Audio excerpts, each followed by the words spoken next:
everyone. Today we're going to discuss our topic which entitled Related to One's Discipline, Gathering Technical Jargons. Gathering jargons related to specific discipline can be a valuable way to understand and communicate effectively within that field. So, when you learn and use the special words that experts in a certain area use, it helps you talk and understand things better in that field.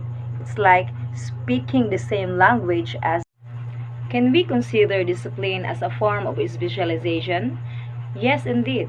In the context of education and professional fields, discipline refers to a specific area of a study or practice that focuses on a particular subject or domain. When individuals pursue a discipline, they specific area. So in education and jobs, discipline means a specific subject or area you focus on. When people pursue a discipline, they specialize in a particular subject or field. We have here several steps that will help you gather discipline-specific jargons. Number one is identify the discipline. So identifying the discipline using specific jargon is important because it helps experts and people in that field communicate precisely and efficiently. Using the right words makes it easier to understand and discuss complex ideas, methods, and issues within that discipline. So it's like having a common language to convey information effectively. And number two, studying official sources. Studying official sources such as textbooks, research papers, and academic websites helps in gathering discipline-specific jargon because these sources are written and reviewed by experts in the field. So they use the precise terminology and language of that discipline. By reading the sources, you can learn the correct terms and phrases used in that area of study, making it easier to understand and communicate within that field. It's like learning the native language of the discipline. Number three, joining these communities. In joining these communities, it can immerse you in the language and culture of the specific discipline, making it easier to grasp and use the jargon effectively. You will know how to interact experts. So in real world usage, you will learn different terms that are used in real world context. So in clarification, if you encounter unfamiliar jargons, you can ask questions within the community. So networking, there are lots of experts who can directly guide you and help you learn the nuances of the jargons. And lastly, stay informed. So you'll stay updated on evolving terminology with the discipline. Subscribe to industry news. By subscribing to industry news, you can immerse yourself in the language and nuances of your field, making it easier to communicate and understand the jargon specific to your discipline. Number 5. Attend seminars and conferences. Seminars and conferences provide a dynamic and interactive environment for learning discipline-specific jargon and staying informed about the latest developments in your field. Number 6. Interview experts. Interviewing experts offers a personalized and comprehensive approach to gathering discipline-specific jargon, enhancing your expertise in the field. Number 7. Use glossaries. Many disciplines have glossaries or dictionaries that define the key terms and jargon. A glossary in a book or paper or other written material is a special section that provides definitions for complicated words. It is formatted like a dictionary, with the words organized alphabetically and their definitions written in plain language. Unlike dictionaries, glossaries define only the words used in a work. A glossary comes at the end of a book or paper, so readers can find it easily when they need it while reading. Number 8. Online jargon databases.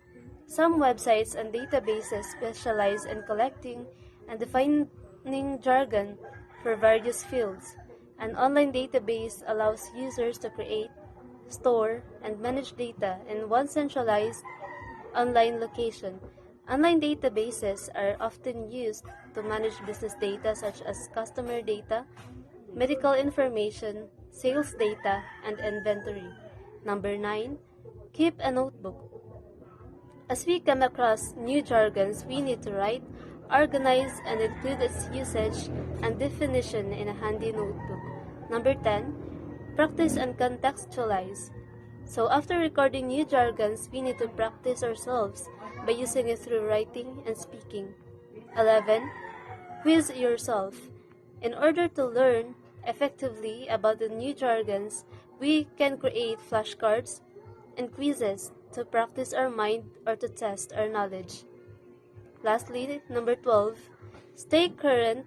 It is said that we need to stay updated about the latest development of the new jargons. Okay, good day. Maadjong adlaw kaninyong tanan. So for today's part of the report, I will tell you that jargons can lead to miscommunication or misunderstanding in communication for several reasons. So number one is lack of familiarity. So if the person you're communicating with is not familiar with the specific jargon of your field, they may not understand the terms or phrases you use, and it will lead to confusion. So of course, if you're talking with somebody else or if you're having your speech and then you're going to use jargons that is not relatable to your audience, the jargon you use is not related to your audience, of course they won't understand what you are saying or the jargons that you are used. So that's why the misunderstanding or the confusion, of course, itself will occur on that specific situation. Then the second one is the assumption of knowledge. Using jargons can make you assume that the listener or readers has the same level of expertise as you do. When they don't, they may struggle to follow the conversation. So of course, when using your jargons, you have to make sure as a speaker that the jargons that you use are actually understandable or easy to get with your audience, because if they don't understand, they will struggle, and at the same time it is hard for them to follow on the conversation that you had.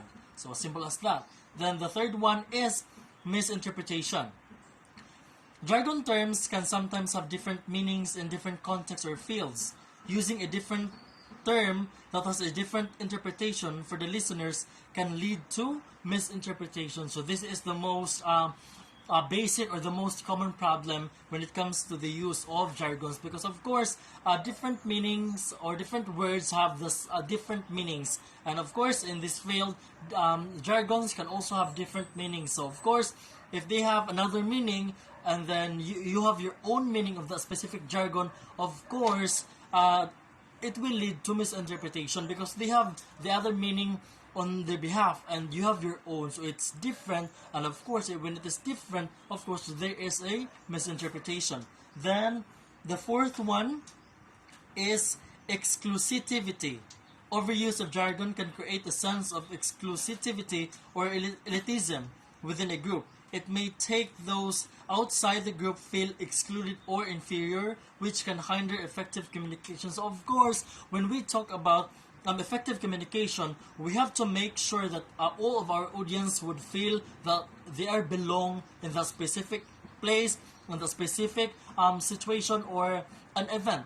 So of course, when you have your speech, you use your jargon. So of course, you have to make sure as a speaker that all of your audience feels of belonging. Then the fifth one is if ineffective explanation. So when jargon is used with the proper context or explanation, it doesn't convey the intended message clearly. If the audience doesn't understand the jargon, the message is lost. Of course, we're talking about jargon, and jargon is part of the, of course, the speech or when you talk. So if you use a jargon without proper explanation, most of the common thing that will happen is others won't understand, because not all people or not all of your audience can understand the jargon that you're used, because of course we have different level of understanding, we have different level of intelligence. So if you as a speaker, if you know how to explain it properly, of course even the jargon that you're going to use is not familiar with your audience, but when you provide an explanation, but when you provide the proper explanation, they will be able to understand. So as simple as that. Then the last one is language barrier. So if you're communicating across language barriers or with non-native speakers, jargon can be particularly confusing. So these are the ways where when the use of jargons is not properly used, of course, this is the reasons of miscommunication or misunderstanding. So that would be all. I hope that you learned something from our group. Mabuhay and thank you so much.